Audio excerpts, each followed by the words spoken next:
விவசாய சொந்தங்களே, இப்போ என்னென்னா இந்த வயலை சாகுபடி பண்ணுறது நம்ம மாப்பிள்ளை சுப்பிரமணியன் இருக்கார் பாருங்க.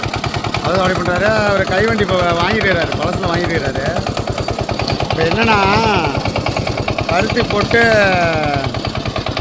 ஓரளவு இந்த மாதிரி உயரம் வந்ததுக்கப்புறம் ஒரு தண்ணியை விடுவாங்க. தண்ணியை விட்டோன்னே அந்த களைக்கொல்லியை அடிப்பாங்க. அதாவது பில்லு நெல்லுலாம் சாப்பிட்ற மாதிரி உள்ள களைக்கொல்லி அடிச்சுட்டு பிறகு இது மாதிரி வண்டி ஓட்டுவாங்க. இதில் பார்த்தீங்கன்னா சில இடத்துல பழுது இருக்கும். இந்த வயலில் கூட அவ்வளோவா தெரியல.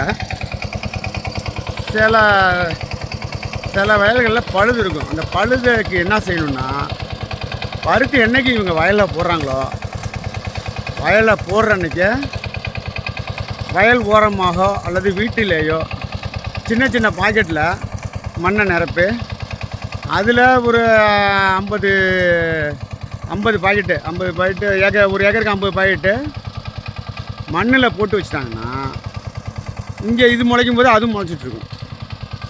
இந்த பழுது உள்ள இடம் எங்கே இருக்குங்களோ அந்த இடத்துல அப்படியே வெட்டிட்டு அந்த பாக்கெட்டை கிழிச்சு விட்டு வச்சு அதை ஃபில்லப் பண்ணிடலாம். அப்படி பண்ணால் நமக்கு கொஞ்சம் ஈஸியாக இருக்கும்.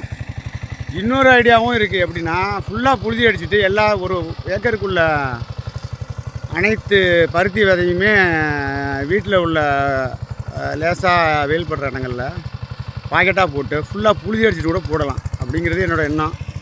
இதெல்லாம் நம்மளால் செயல்படுத்த முடியாது. ஏன்னா ஊர் போட்ட வேலையை பார்த்துட்டு என்ன பண்ணுறது சொல்லுங்கள் நீங்களே. வணக்கம். விவசாயி டு வியாபாரி யூடியூப் சேனல் கே. சுந்தர். நன்றி, வணக்கம். வாழ்க வளமுடன். வாழ்க விவசாயம், வளர்க விவசாயி.